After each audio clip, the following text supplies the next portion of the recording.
Berjumpa lagi dengan channel Inspirasi Jawa Tengah. Saya Bambang Sadono. Jadi channel ini memang sengaja kita buat untuk menggali inspirasi, mendorong kreasi, ya, supaya warga Jawa Tengah tetap produktif, ya, walaupun di dalam masa-masa yang mungkin tidak begitu nyaman seperti sekarang ini. Ini adalah channel kabar dari desa, terutama yang menyangkut mengenai bagaimana warga di tingkat yang paling bawah ini tetap kreatif, tetap produktif untuk menyiasati masa-masa pandemi corona ini. Salah satu adalah mereka yang bergerak di bidang UMKM, terutama produksi kopi. Yang saya dengar kopi Sepakung ini semakin populer, dan nanti biar yang bersangkutan bercerita sendiri bahwa di masa-masa yang sulit ini juga produksi tetap jalan, pemasaran tetap jalan. Semoga ini bisa menjadi inspirasi untuk warga Jawa Tengah yang lain, khususnya yang bergerak di bidang UMKM. Yang akan bergabung bersama saya, ini yang pertama adalah Pak Kasmadi. Bagaimana, apa kabar Pak Kasmadi?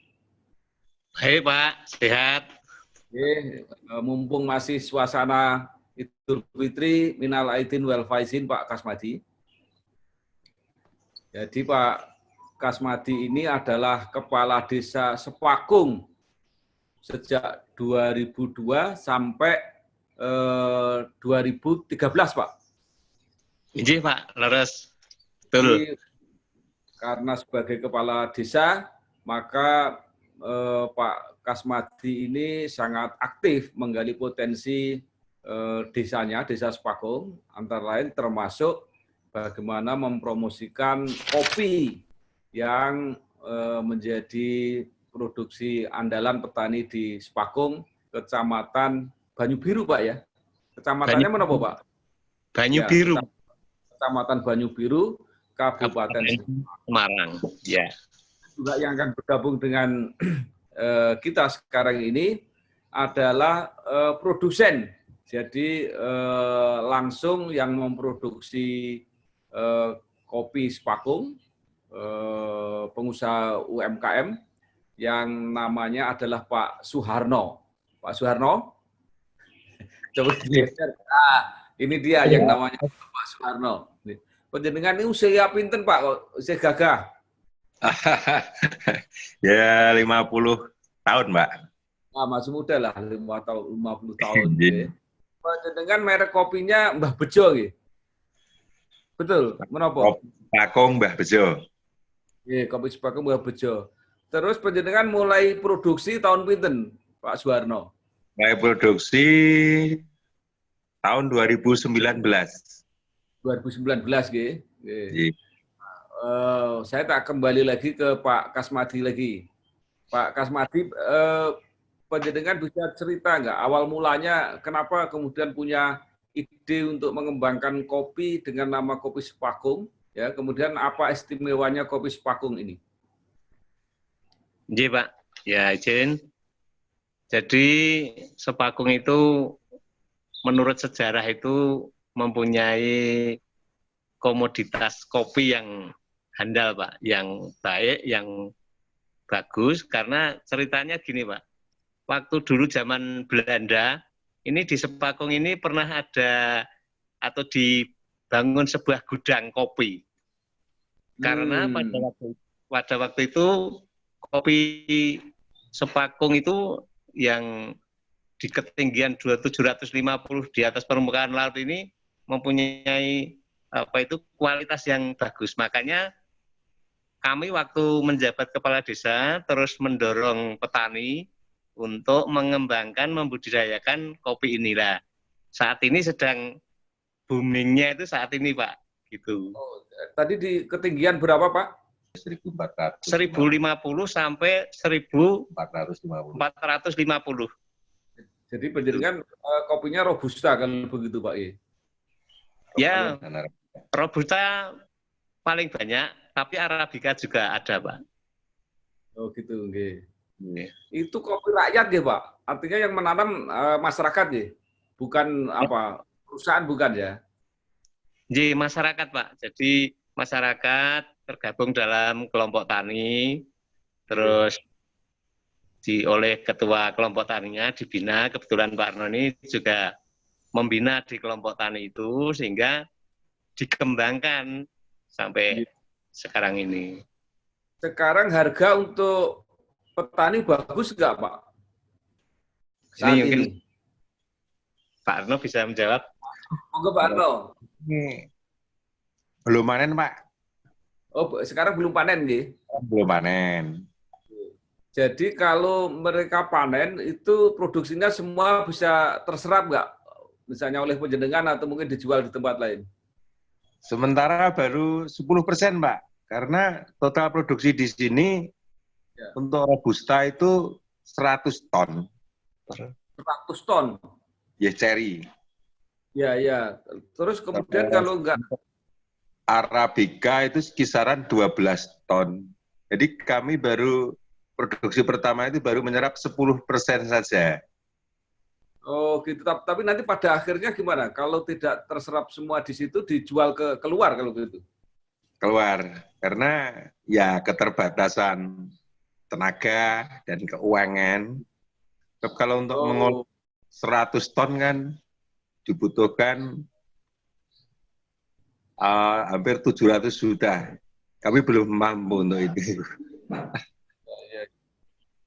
Tetapi yang penting Pak Harno, selama masa pandemi ini dengan tidak berhenti ya produksinya, jadi jalan terus gitu. Yes, jalan terus, namun juga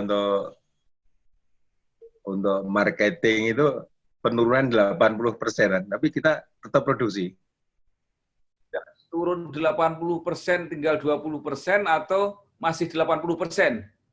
Tinggal 20%. Jadi kalau kemarin itu per bulan itu hampir 2 sampai 3 kuintal. Ya. Sekarang itu tinggal ya 50 kilonan ya. Iya, iya. Penjenengan pemasarannya melalui outlet atau juga melalui online, Pak? Melalui online juga melalui reseller. Oh, gitu ya. Jadi sebenarnya kalau online kan nggak terganggu itu. Artinya penjualannya. Terganggu juga. Karena kemarin untuk kedai-kedai kecil ya, itu aktif membeli. Ya. Kok sekarang berhenti, tinggal kafe-kafe besar itu yang masih. Iya, iya betul. Masih Maksudnya memang kalau kedai atau kafe itu kan menunggu orang datang ke situ untuk minum. Nah, ini mungkin jumlahnya berkurang. Maksud saya yang online yang langsung dijual di rumah-rumah kan mungkin masih bisa lebih baik. Tidak ada Pak online yang seperti itu? Ada. Cuma untuk kedai kami sendiri tiga titik itu juga tutup. Oh lah iya, kalau kedai pasti ditutup Pak. Ini online nanti bisa menggantikan gitu. Nah, tadi yang diceritakan itu Pak Arno, ya, apa istimewanya kopi Sepakung? Supaya saya bisa ikut mempromosikan ini. Apa hebatnya kopi Sepakung ini? Kalau menurut saya sih, karena alamnya. Alam ya? Jadi untuk aroma itu lebih terasa sekali gitu. Baik robustanya maupun arabikanya. Bila kita bandingkan dengan kopi di luar Sepakung itu memang mempunyai ciri khas yang beda. Pak Arno, supaya ini pelanggan, supaya orang tahu penjenengan bawa enggak kemasan-kemasan bisa ditunjukkan gitu. Jadi kalau mau beli coba Pak, ada enggak? Saya tak ngobrol sama Pak Kasmadi. Ini gimana Pak Kasmadi? Pak Kasmadi ini kan sebagai perintis ya, sebagai orang yang punya ide awal. Sekarang sudah mulai jalan, tetapi ternyata ada kendala seperti ini. Ada nggak gagasan-gagasan atau upaya-upaya lain untuk mempromosikan kopi Sepakung ini? Ya pasti Pak, ini kami kan dengan beberapa rekan dan masyarakat yang ada di sini, terus tetap kita kembangkan dari pembudidayaan sejak penanaman sampai pengolahan dengan cara atau teknologi dengan di semua mungkin di medsos itu Pak. Itu. Ya. Nah, ini seperti mungkin Bapak lihat mungkin bisa langsung ini tempat-tempat. Oh iya. Ini green bin-nya tempat pengolahan di situ juga. Ya. Ini produknya nih Pak, ini sudah diambilkan nih, sayang. Ya. Ini kita kemas seperti ini. Ya, coba agak ditulis Pak, diperlihatkan Pak. Oh iya, Ini. kopi Pakung, ya, terbaca. Ini yang itu ada tulisan luwak itu apa? Kopi luwak ini Pak. Ini ada yang ini kan dari perolehan warga petani dari di hutan-hutan ini kan juga luwak liar ini kan ini makan kopi kita, terus ya kebetulan dari mereka luwaknya itu kan mengeluarkan. Itu sudah apa Pak? Masih kopi dalam bentuk biji gitu atau sudah bubuk Pak yang dipegang Pak Kasmadi itu sekarang? Kalau ini sudah ini ada yang green bean Pak, ada yang roast bean, roastingan ini, roast bean. Oh. Ada juga yang sudah bubuk, juga sudah ada. Gitu. Jadi yang diminati masyarakat yang mana? Dua-duanya? Kalau konsumen langsung itu pasti yang sudah bubuk. Ya. Tapi kalau di gede-gede ini kan yang sudah roastingan ini Pak, kemasan roastingan seperti ini. Ya. Pak Harno, ini pemasaran penjenengan sudah sampai mana Pak Harno? Ya, kebetulan pas pameran di Hotel Ciputra itu kan tamu-tamu asing sudah banyak. Itu yang sempat beli produk kami itu dari Jerman ada, dari Malaysia, Timur Tengah, kemudian Amerika, terus India juga ada. Terus pas pulang pameran, selang beberapa hari kemudian mereka pada pesan di. Kalau untuk yang berlangganan, kalau dalam negeri itu dari Banjarmasin, kemudian Jakarta, Malang sebenarnya, terus Bogor, ya, terus Jawa Tengah sendiri, Kudus, Klaten, Grobogan, Salatiga, Ambarawa, Magelang. Mereka ini konsumen langsung atau seperti kedai-kedai itu outlet-outlet yang mau jual lagi gitu atau gimana Pak? Kebanyakan itu yang punya outlet atau kedai dan kafe. Ya. Kemudian untuk konsumen langsung juga ada. Jadi kalau ini pendapat saya Pak ya, pendapat saya kalau situasi semacam ini mungkin konsumen langsung yang harus dikejar Pak. Kalau itu tadi, kalau kafe-kafe kan agak sulit ya, karena orang harus ngumpul di kafe kan agak dibatasi. Jadi kalau promosinya mungkin lebih baik ke yang konsumen langsung. Itu udah bisa Pak ya? Jadi misalnya nanti ada yang kontak penjenengan mau ingin membeli langsung itu bisa ya? Bisa dan itu sudah berjalan sejak kita produksi. Bagus ya Pak. Terus gimana Pak ini produksi perkiraan penjenengan?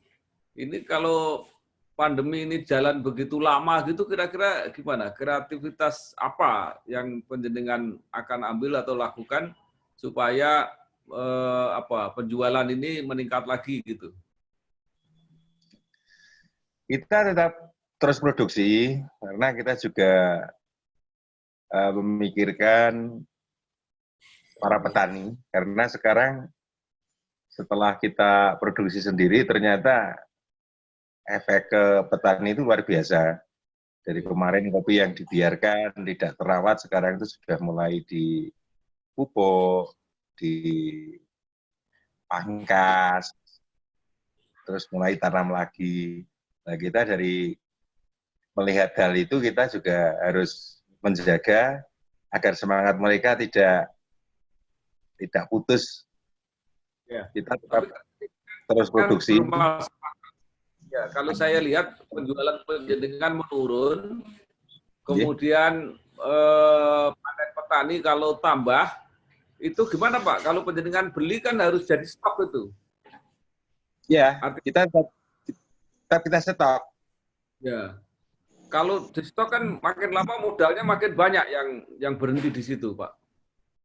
Kalau penjualannya tidak itu salah satu permasalahan yang ada di kami. Dengan semakin banyaknya stok, kami jadi kesulitan masalah permodalan. Namun kita tidak berpikir ke situ. Sebabnya proses, yang penting hasil entah nanti. Karena kami punya keyakinan sebuah usaha itu pasti menghasilkan. Adapun sekarang kondisi sedang begini ya. Selain Pak Harno ada lagi nggak pengusaha yang memproduksi kopi Sepakung? Ada beberapa. Ada beberapa yang memproduksi, termasuk Pak Nuri, Pak Kepala Desa, Pak Kades, nah, terus di Pager Gedok itu juga ada. Namun produksi mereka itu tidak dari nol. Iya. Kalau saya kan proses dari petik ke kemasan penjualan, bahkan sampai siap seduh.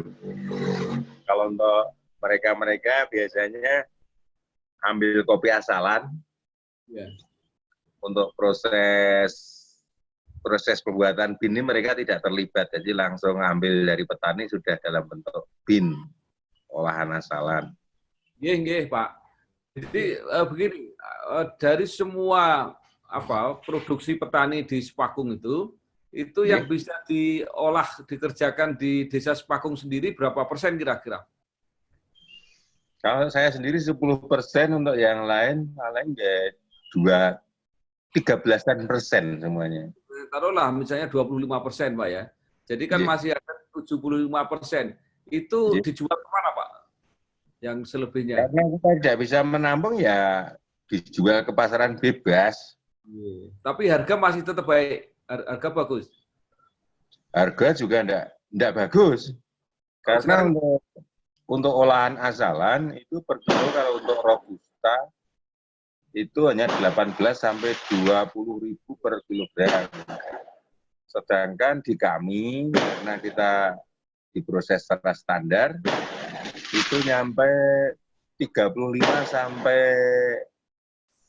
45.000 per kilogram untuk robusta. Sedangkan untuk arabica sampai 90 sampai 150.000 per kilogram. Sedangkan kalau untuk kita olah dalam bentuk wen malah sampai 300.000 per kilogram untuk arabicanya. Iya. Saya kembali ke Pak Kasmadi. Pak Kasmadi, apakah ya mungkin panjenengan sebagai pembina ya atau yang komunikasi dengan pihak luar gitu, ada nggak kerjasama dengan pabrik-pabrik besar supaya menjaga stabilitas harga, supaya petani kalau panennya banyak harga tidak jatuh gitu kira? Kalau pabrik mungkin ya kita jujur aja belum, Pak.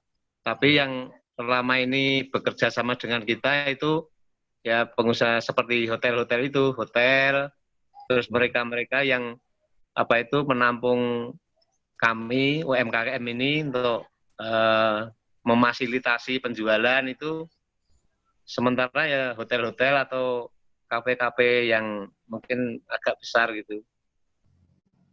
Iya. Kalau pabrik belum ada, Pak. Itu desa-desa sekitar Sepakung juga produksi kopi semua atau hanya Sepakung yang paling besar untuk kopi ini, Pak? Kalau kopi itu di sekitar ini, di lereng Telomoyo ini hampir semua ada, Pak. Jadi di Kecamatan Banyu Biru itu, di Kemambang, Wirogomo ini juga ada. Ya betul. Ya, tapi yang mempromosikan sebagai merek Sepakung seperti Sepakung baru Sepakung sendiri itu ya, yang lain belum ada namanya ya. Yang lain sudah ada, jadi khusus yang hasil atau produk atau yang panenan dari Sepakung ini, yang ditanam Sepakung ini kita kemas, kita labeli ya kopi Sepakung. Ya, bagus. Ya Pak Kasmadi, sekarang apa yang diharapkan oleh para petani kopi dan pengrajin kopi dari Sepakung ini, baik terhadap pasar tadi, terhadap pabrik-pabrik atau terhadap jaringan-jaringan yang ada, dan mungkin fasilitasi dari pemerintah apa yang diharapkan? Ya, kami sebetulnya sangat berharap banyak dengan ya entah itu pemerintah, mungkin pengusaha-pengusaha besar, pabrik dan sebagainya ini, dan kami juga siap kerjasama, Pak. Karena apa? Setelah kopi yang kita proses ini menjadi produk yang berkualitas, mempunyai nilai ekonomi tinggi ini kan meningkatkan pendapatan petani. Nah, praktis petani itu sekarang juga membudidayakan kopi itu tidak sembarangan.